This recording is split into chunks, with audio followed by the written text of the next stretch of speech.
Welcome back to another episode of Not Your Average Joe and Dad, and today we'll be talking about the past season. Hallelujah. He actually pronunciated his words. It wasn't a mumbled mess. Very impressed. Can you do it again for me? One more. Welcome back to another episode of Not Your Average Joe and Dad, and today we'll be talking about the past season. Yeah, a little sloppy. Yeah, this is our 2025/26 hunting recap. Yep. Where we'll talk about all the fun stuff we went on and did. Let's start it off with, let's hit Alabama real quick. I went to Alabama one more time. That's the last thing. I know, we're going to knock it out. You want to know why? Why? Because there's nothing to report. Absolutely nothing. It was a complete bust. Absolute, utter bust of a deer hunt. You want to hear the highlights of the trip? What? Driving to Alabama. You tired? I woke up earlier. Big old yawn right there. So some of the highlights of the trip. I'm driving. I get off of Interstate 20 on some back road in Alabama. And I look I say back road. This is another highway. I look over to the left, and there's a coyote sitting on the side of the road. He's like up on a hill, just chilling. He was scratching his head, and it was just on the side of the interstate, just hanging out. I didn't really know how to take that as a sign. And so I pull up to where we're deer hunting, and I'm pulling up to the gate, waiting on Chase to get there. And I literally stepped out of my truck, and I looked past the gate into the road on the property, and there's a gray fox standing there. And he's just kind of digging around and running around, and I ended up seeing him again. Did it pop it? No. So, yeah, that was it. I saw couple does and a spike the first night, and those are the only deer I saw all trip. Seriously? Yeah. I was bobbing around. I say bobbing around. I tried a couple different spots just to still kind of see what we could see, but nothing. And weather was real weird. It went from being really cold to hot, and I think that really had something to do with it. The moon was definitely out. We sat one morning, probably about 10:30, and got out to go, do something. And camera popped up. There's a shooter buck in the field. Chase had just left at 11:05. So if he would have waited 30 more minutes, he would have had a shooter buck. And speaking of moons, when I went to Mama and Papa's the other day, there was this weird moon. It was had like a peachy pink to it. Yeah. It wasn't a harvest moon, though. Gotcha. Or a blood moon. It was weird. So, yeah, wasn't much happening. We decided to cut out Saturday at about lunch. I say lunch, a little after, because we were kind of gung-ho. We sat, after that buck was moving midday, we were going to sit a little bit longer. So the next day, we switch it up, and I get on a place I haven't sat before, but where that buck had come out. And I get in the stand at about 5:50, and I get out at 12. I saw 0 deer. Chase did about the same. So we head out. Sunday morning, guess what? What? Shooter bucks on both fields at 8:30 in the morning. So it just wasn't our time, but it was a good trip. Got a good plan for it. But yeah, absolutely nothing happened. So now on to the recap. Yep. We had a good season. Mm-hmm. A lot going on, which was a good thing. I guess my season kicked off in Texas. And we're just going to hit these highlights. If you want to hear about these individual trips, you can go back and listen. And you're talking about me pronunciating stuff wrong. I corrected myself. You just go bleh, and then keep on moving. But yeah, we have all these kind of more in detail in different episodes, so you can kind of go look at the titles and see. But I guess I actually kicked my season off with the Velvet bow season in Mississippi. Oh, yeah. But there wasn't anything to report there, so we're not going to talk about that. First big trip was Texas. Texiono. Yep. Had a great time down there. Tons of deer. Just great people. Great times. I actually shot the biggest whitetail of my life on my 40th birthday. Yeah. That was a great experience. Great memory. Shared that with a couple buddies. And, the deer was absolutely massive. It's actually, I'm looking at it right now, sitting on the wall. So above my baby pictures. Yeah. Yeah, it got prime location in the house. But that was incredible. Just an all-around incredible hunt. a lot of memories with that one. You can hear the story on one of the episodes because ended up Bullet did some funny things. We had to go track deer. Mhm. It was weird, but we got it done. Found the deer. I was there with my buddy Chase again, and he shot an incredible deer. I Was think it bigger or smaller? his was bigger. Really? Yeah, his was bigger. And then our buddy Bradley, who kind of runs that out there, he shot a nice deer before we got there, and you gave Mr. Johnny his walking stick. He was Yeah. real happy about that. Which didn't you say I might be coming next year? Maybe we'll have to see how that plays out. But yeah, incredible trip in Texas. Big old deer. I mean, kind of set the tone for the trip. And then it was Mississippi bow season when I got back. Mm-hmm. Really, not a lot of action there. Didn't even pull my bow off the hanger. Real focus was still trying to get in shape for Montana. So me and Joe were walking a whole lot, or I say walking, rucking, backpacks, weighted vest, whatever I could get on. And into October, headed out to Montana. What was I gone for almost 3 weeks? Mm-hmm. Because I drove, kind of took the scenic route. So I mean, when I pulled into Missoula or out that way, I was 2,500 miles in 3 days just to Wow. get there. And yeah, I think I spent a total of 8 days on the mountain, just seeing a whole bunch of new stuff. First for me, it was incredible.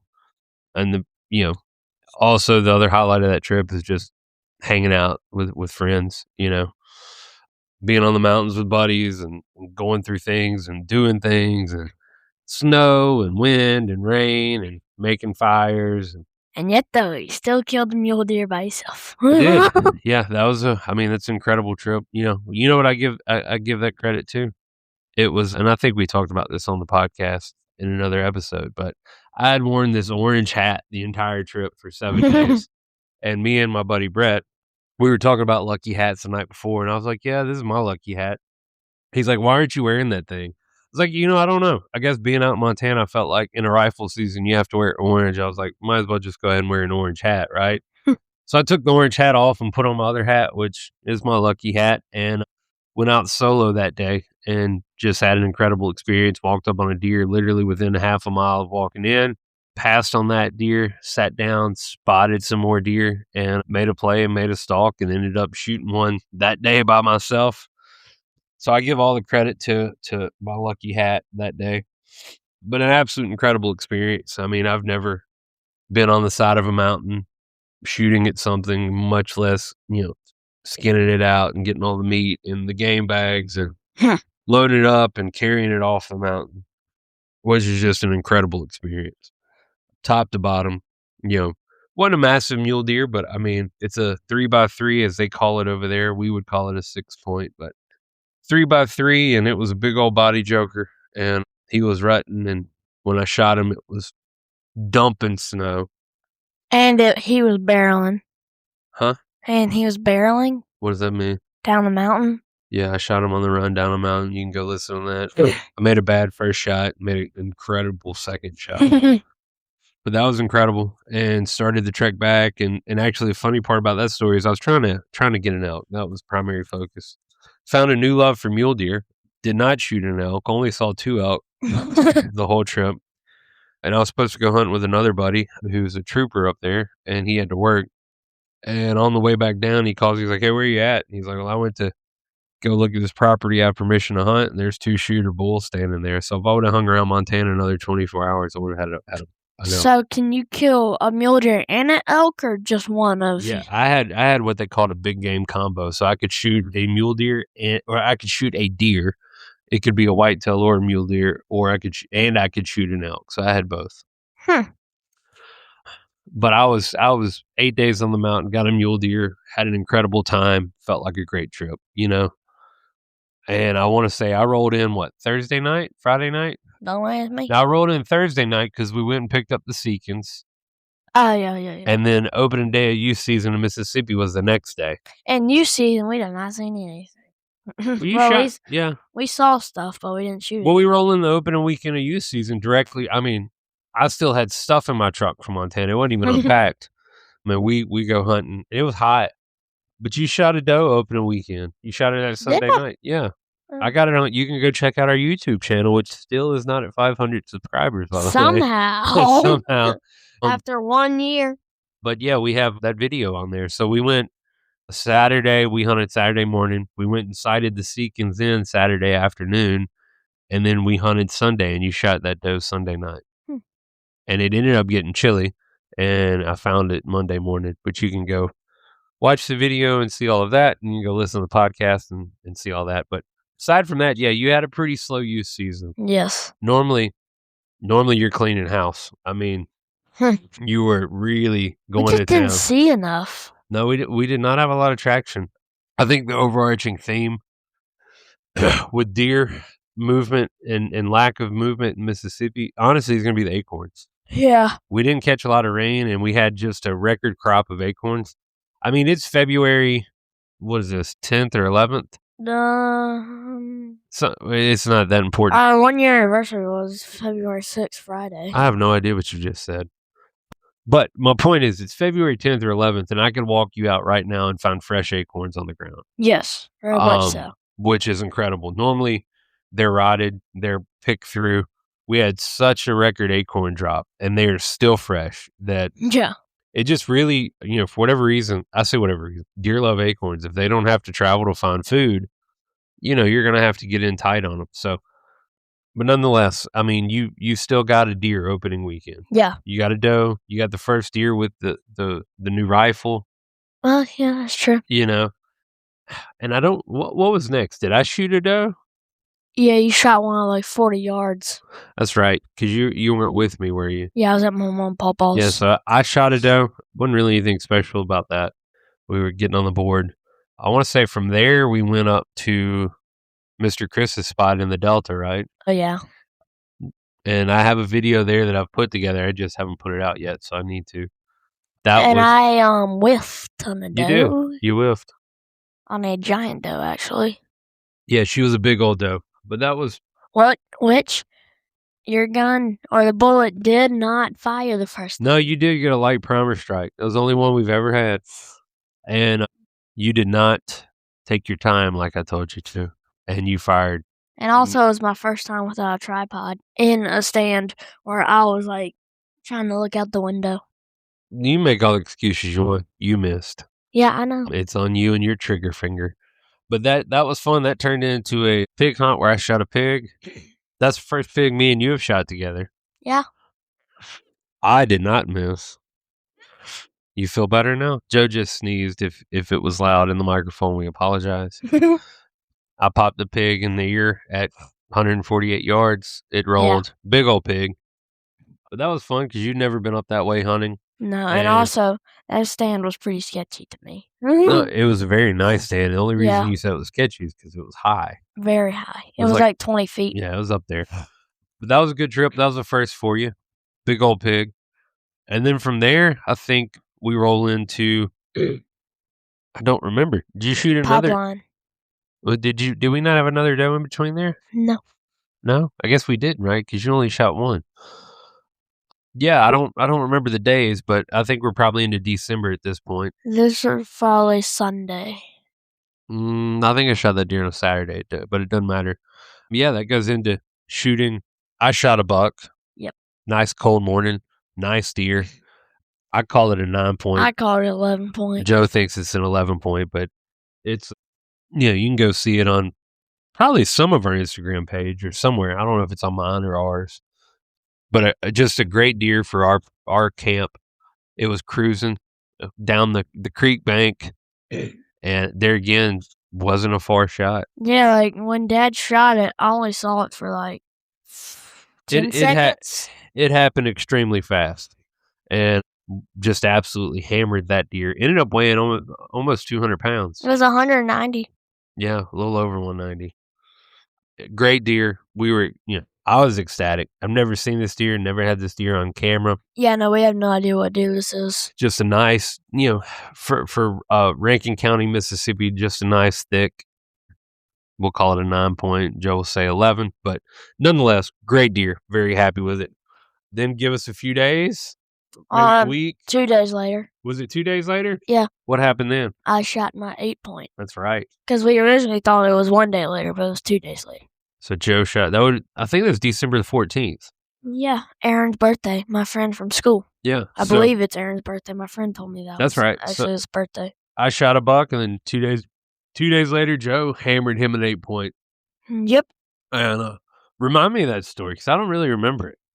So, I was asleep, like always, when you told me not to go back to sleep because there was deer moving. Oh, I do remember that. I'd seen like 5 or 8 deer in like 5 minutes. I was like, Joe, do not go back to sleep. The deer are moving. Well, like I said, that didn't turn out very well. Somebody went back to sleep. And then Dad hits me 5 times like, Joe. That's true. Joe, there's a deer. You normally wake up. I remember that. Then I wake up. I'm like, what? He's like, there's a shooter buck. Get on the gun. And I'm like, okay. And the deer's on a scrape. Oh, yeah, that's right. I watched the deer scrape. And then he turns around as soon as I get on the gun. He's walking pretty far from us. And about 280 yards, he turns. He's about to walk in the woods, and I pop him. Yeah. Originally, we didn't think it was a good shot. We thought it was probably like a back ham shot. Yeah, I just couldn't tell because the way he dropped, his whole lower half just sunk to the ground. And it was your longest shot by far, 280 yards. Yes. Before that was 250, like 157. Yeah, and that was on a doe. And in hindsight, you actually made a bad shot on that one. But I don't want to get into that. So. Oh, yeah.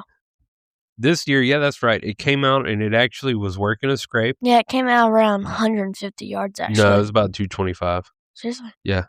And it was working a scrape. And while it was working the scrape, that's when I was trying to get Joe awake. Yeah. And then it walked away from us. And Joe shot it.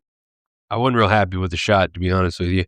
It felt rushed. I don't even know if his whole body was out, but he fell funny. I have it all on video. He was hard quartered away. Well, not hard. He was quartered away. And when Joe shot him, the rear half just kind of fell. And the way he responded, it looked like a rear ham shot. And we have this, I think we talk more about this on the other episodes. I think all of these are talked about. But I was not happy with the shot. We get in there, and I'm being really diligent on not wanting to push the deer because it's right on the property line.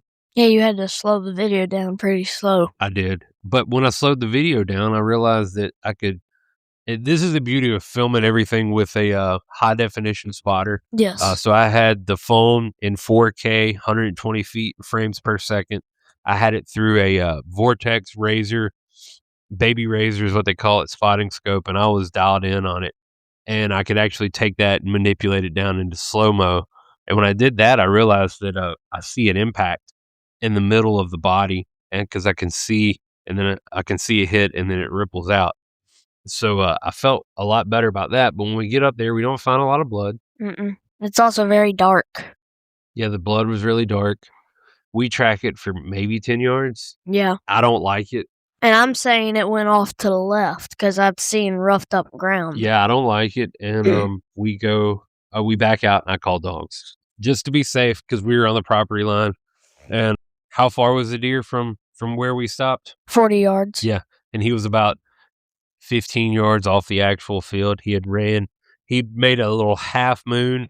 So when we lost him, he made a half moon circle running back towards the shooting lane. And 2 things. The owner of the dogs, he said he's dead within 400 yards. And when we found him 40 yards away, I was like, yep, he's definitely dead within 400 yards. He didn't even get that out of his mouth. And he's like, they're on the deer. Yeah. And so the deer was 15 yards away. And another funny thing is you were setting up a camera to look at the scrape. And the deer was right behind the camera. He was in a brush thicket, so I never saw him. But hindsight, when I put it all together, Joe made an incredible shot. Yes. Probably the best shot you could possibly make on that particular situation. The deer just reacted funny. You never know how they're going to react. Yeah, it was quarter away, so it was like a perfect shot. Yeah, it was like perfect. A couple ribs back, and it went straight through him. And it lodged. It didn't go straight through him, actually. It lodged in the opposite shoulder. I have the bullet on my shelf in my room. But that was great because kind of got that, got the pressure of you getting a buck off. So you'd had a buck Yeah. and a doe. Nice little 8-point. We got it ready to get on the wall. And then from there, I think, I shot another doe, right? No. Yeah, I did. Yeah, you did. I don't remember when. It was after that, though. It was. I think this one was actually on Sunday because I didn't come. Okay. I don't remember when I shot another doe, but I shot another doe. Yes. Because she was like 125 or Well, something. no, I was with you. Yeah. Yeah, I was with you. Yeah, she was like 125 pounds or something. It's a big old doe. Mm-hmm. So I got that doe, and then we really went kind of dry. Like, it got hot. It got hot for weeks. I mean, me and Joe didn't go for a while. Yeah. And then it got real, real cold. And I stayed home like a dumb dog. No, I'm not there yet. And then it got cold. And then I went to Alabama. And then we came back and we had 2 days left in the season. Mm-hmm. No, we didn't. It wasn't 2 days. We had Yeah, it was, because I shot it on the 29th. I don't know. Yeah. Me and Joe had hunted, and you, if you've listened to the podcast at all, this is a very fresh story. It's on one of the last episodes, but me and Joe hunted almost every day for 5 or 6 days. One day Joe didn't want to go, and I ended up shooting a 10-point without Joe. Yes. Nice, heavy 10. And then a 5-point came after. Yeah, and then a 5-point came after. They could have doubled. Could have doubled. I mean, then me and Joe hit it hard for the other 2 days. And also, the last day, you took a little naparoo. I nodded off for like 5 or 10 minutes, and it was incredible. Now I understand why you sleep in a deer stand. Yes. So I shot that 10-point. And he was little. He was very not wide. No, he wasn't little, but he was not wide. Well, he wasn't little. He was just not wide. I mean, he had over 5-inch bases. He wasn't. Yeah, he wasn't. He wasn't. He's small. not little, but no, he is not wide. But I saw the G2 and shot, so I ended up getting that. He's like 12 inches wide, you said? 12 or 13. It's 12 weird. or 13.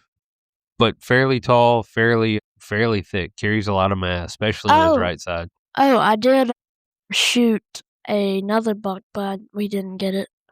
That little 6-point that had a little white spot on him.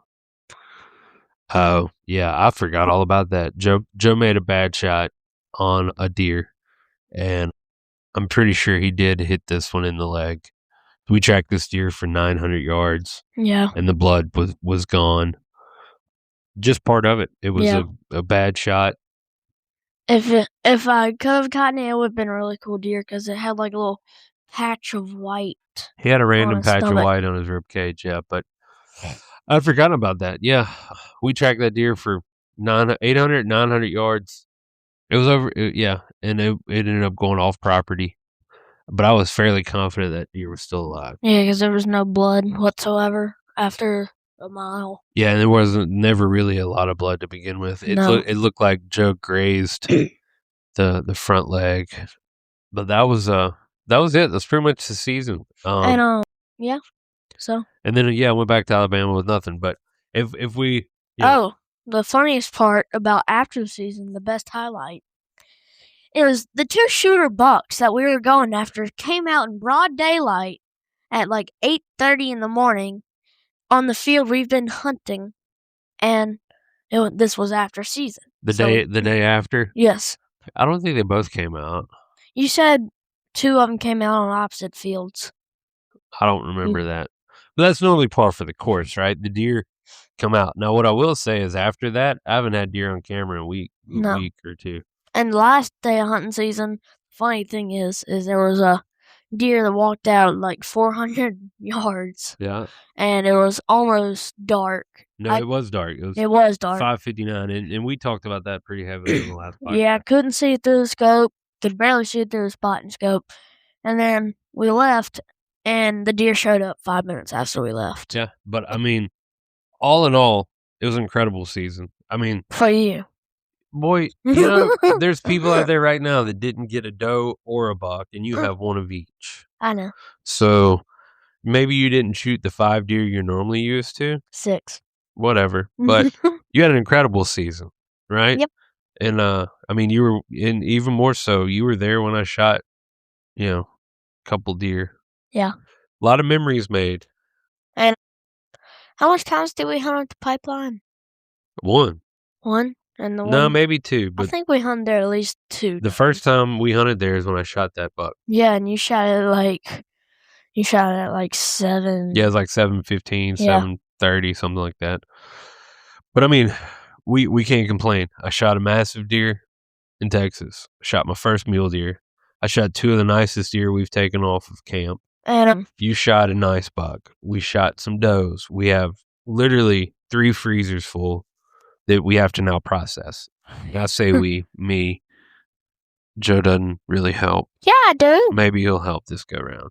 I But always now help. it's time to really get some work in. That's not true at all. I help most of the time. Time to really get some work in and start processing this all out. I'm thinking it's definitely time for some more deer bacon. And there's more time for some jalapeno poppers because Yeah. those things are good. Definitely time for jalapeno poppers. What, we have like 2 hearts in the freezer? Yeah. Time for some sausage. I might do some ring bologna. Probably do some more ground meat, some jerky, some snack sticks, some breakfast sausage. Anything else I can come up with, I'll probably do that too. Yeah. Jerky? I said that. Oh. Yeah. That was literally the first or second thing I said. But overall, I mean, give me your thoughts on the season, Joe. Wasn't bad. It was pretty good.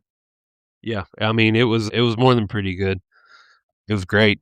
It was great, So I think that's about it as far as the hunting recap goes. Now it is time for what? It's time for the best season. And I'm ready. I'm absolutely ready. It's youth turkey season starts March the 7th. Yeah. That's less than 30 days. You're like 3 weeks away. So it's time to get the shotguns out. Probably need to get a little pattern on those. Make sure the batteries are changed in the red dots. Our next episode, I think we dive deep in our turkey hunting setups. We always, I think as the seasons go by, we're gonna start talking more about gear. I love gear. Yeah. I'm a gear nerd, and I think we have Joe's system dialed in pretty well. You want to what gauge are you hunting with this year? 410. That's right, a little red dot Single on it. shot bottomland, isn't it? Bottomland. Yeah, both of our shotguns are in bottomland. Mm-hmm. And we've actually both moved to red dots. Yep. Was I red dot before you red dot? Yeah. Yeah, yours. I set yours up and then wanted to get on board with that. And both of our shotguns that we use are the same color. Yeah. Or same pattern, I mean. That's because it's bottomland. Yes. We just talked about that. So we'll dive more into that. I mean, it is definitely turkey time. I heard turkeys in Alabama. Saw turkeys during hunting season. We did. Saw some gobblers. So, I mean, it's time to lock in and get focused. Yeah. I did pull a turkey draw. For where? Somewhere. I'm not going to tell it on this podcast. Tell me what state. It's here. I haven't put it in for anywhere else right now. Oh. I'll be honest with you. Outside, I wasn't going to do Kansas again. Outside of that, I definitely have some turkey trips lined up. Kansas got some big birds over there. Yeah, I definitely have some trips brewing around in my head, but most of those are all over the counter. Yeah. And sadly, we are not going to the WNTF. No, NWTF. NWTF. That's close. Yeah, it is actually happening. It starts tomorrow. I'm pretty bummed. I've never been. I've been trying to get there for years. It just always seems to fall on a bad weekend. And when we were going to go is the Mardi Gras parade. And we have people coming over for the Mardi Gras parade. And the Mardi Gras parade is literally in front of our house. Yeah, we do have a Mardi Gras parade, and people try to park in our yard or drive in our yard. So yeah, and then when I say in front of our house, it's literally the road in front of our house. That's what in front of your house means. And then I was going to try to run up on it and just do a Thursday and turn around and come back, but you have baseball tonight, so yeah, I do. I forgot about that. Kind of knocked us out, and this is actually your first field practice with the new team. So, and this is actually my second time doing travel ball. Yeah, we're not talking about that, but you got baseball practice tonight. It's an important one. We've been going hard on baseball these past 2 days. Yeah, now hunting season's over. Joe's putting in work. My routine when we get to the place is suicide, 5 laps, and I guess we started doing farmer's carry yesterday. Yeah, you did. You've actually been doing 2 suicides, and it's an indoor soccer field, so he's touching every white line on the soccer field and Yep. running back. He's getting laps around it, and then we go batting practice, tee, soft toss. Yeah, we finally got a tee. And then pitching to you. And then you did some pitching yesterday. We're doing fielding. Yeah. I mean, we're doing 2 days ago. We're doing the whole thing, and we're doing it every day. But yeah, you started doing farmers carries. He did not like it when he upped the weight a little bit. No. But so we're full send there. You actually have a tournament the opening weekend of turkey season. What? For me. We'll have yours. You don't have anything for yours, so, but the 14th and 15th of March, which is my opening day, you have a baseball tournament. So that means... And you're not going to the turkey hunting, so you're coming to my games. Oh, no, I'll be turkey hunting. No, you won't. Turkey hunting is first thing in the morning. I'll be going turkey hunting and leaving there and coming to coach at your games. Yeah, because you did become a coach. So I'm not going to miss turkey season. I'll just have to wake up early, but I am not going to miss opening day of turkey season. Because I can get there, do all that, and be at your game. So even if you have a game at 9 o'clock, I can still get there and back. So right now, it looks like our best spot for turkey hunting is going to be on the side of the field that we've been hunting deer. Because we've seen several turkeys crossing the back. It's always been a great spot. Yeah, that's where you killed the turkey last year. Yeah, where I killed the turkey last year sitting on the tree. Where I could have killed it. You shot your buck 5 yards from there. That is true. It's my favorite section on our lease, but there's others because there's actually been turkeys on the pipeline. Really? There's always turkeys in the A section. Yeah. So we have those. Really looking forward to that, but I don't want to dive off into turkeys too much. We'll talk about that next week. Anything else? When are we going squirrel hunting? I don't know. Maybe this weekend. Okay, good. You got any tips or jokes? I got this joke. I made it up like a couple minutes ago. This should be incredible. I hope everybody's ready for this one. What is a rifle's favorite game? What? Hide and seekins. That's on par with the rest of them. Yeah, I don't really know what to say. You have joke books. I wish you'd read them. That's about all I got. That is true. I should read them. Any tips? No, not today. No tips. Don't let this be the first podcast without Joe's tip of the week. Let's see. Wow, dude. When you're hunting turkeys, make sure you aim for their head. Well, that's pretty standard. I don't know if you call that a tip. I don't know. I'm just trying to think of something. Well, I'll give you that. Yep. All right. Anything else? No. Well, tell them what they need to do. Like, subscribe, and hit that notification bell so we can finally reach 500 subscribers. That's on YouTube. On YouTube, yeah. Yeah, that's on YouTube. So I think that's it. Yeah. Catch you next time.